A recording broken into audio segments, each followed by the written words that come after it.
Unfortunately, each year there are literally thousands of distressing court battles over the custody of children, innocent victims of messy divorces. Our next story is a very unusual custody case, leaving a young girl and a boy as the pawns in a tragic confrontation and the victims of an unsolved mystery. Perhaps you can help find a happy ending to their story. On November 16th, 1981, Debbie and Mark Baskin's second child, Bobby, was born in Murfreesboro, Tennessee. They already had a 15-month-old daughter, Christy. Oh, he looks like Marvin. He looks like, he's got my hair. Yeah, but he looks like Granddad. Want to hold him? Debbie's parents, Sandra and Marvin Maple, had 3 daughters of their own, and they were overjoyed by the birth of their grandson. Hi, Bobby. 16 months later, Michael, the Baskins' third child, was born. Then, as his young family grew, Mark decided he wanted to go back to school in Louisville, Kentucky, 190 miles away, and get his master's degree. As Debbie and Mark planned the move to Louisville, they realized they were going to face financial problems for the first few months while they looked for jobs.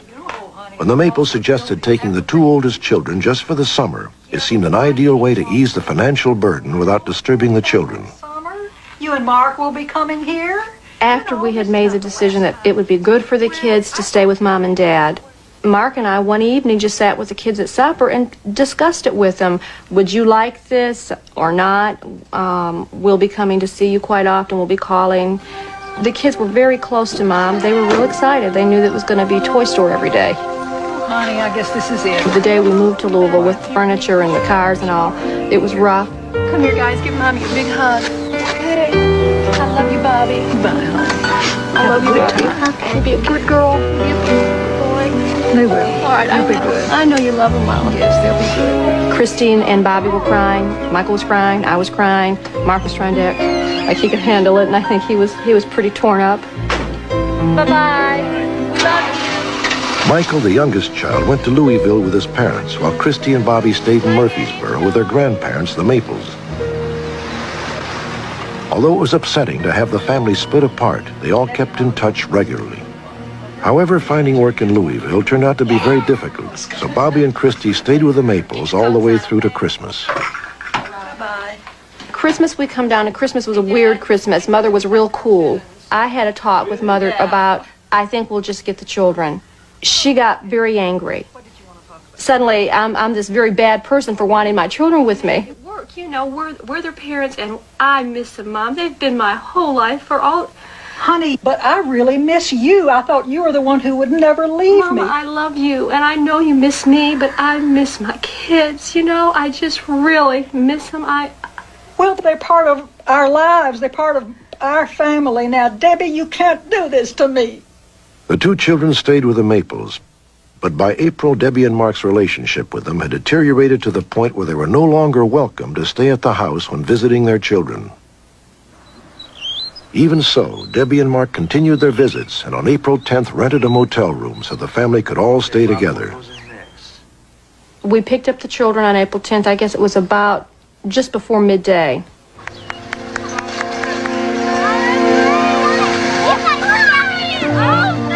The kids began to relax as they were with us and laughing and having a good time. We had a very good time that day.